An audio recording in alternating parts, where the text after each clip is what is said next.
বন্ধুরা, সানডে মানেই কিন্তু ফান্ডে, আর ফান্ডে মানেই কিন্তু প্রিয় মানুষদের একসঙ্গে কাছে পাওয়া, সাথে থাকা, বন্ধু বান্ধব পরিবার একসঙ্গে হয়ে বেশ মজা করা, চুটিয়ে গল্প করা, আড্ডা দেওয়া, হাসি ঠাট্টা।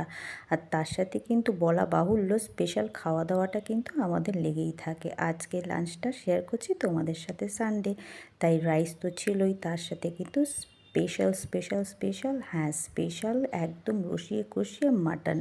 নাল্লি পিসটা তো দেখতেই পাচ্ছ। আর আমি কিন্তু মাটনে সবসময় গোটা পেঁয়াজ রসুনটা দিতে প্রেফার করি, কেননা ওইটা যদি ভাতের সাথে মেখে খাওয়া যায়, আহা ক্যা বাত ক্যা বাত। যারা মেখে খেতে ভালোবাসো অবশ্যই কিন্তু আমার কমেন্ট সেকশানে জানিও, আর যারা গোটা গোটা দাও এইটা মাটনে তারাও কিন্তু আমায় জানিও। আর এই মাটনটা হলে কিন্তু এমন কিছু বেশি আর আইটেম করতে হয় না, মানে শর্টকাটে কিন্তু আমাদের রান্নাটাও তাড়াতাড়ি সারা হয়ে যায়, তাই না? আর সানডেটা তোমাদের কেমন কাটলো জানিও। আমাদের এখানে কিন্তু অল্প বিস্তর একটু বৃষ্টিও হয়েছে। আমার সানডে তো শর্টের, তোমরা কিন্তু অবশ্যই জানিও।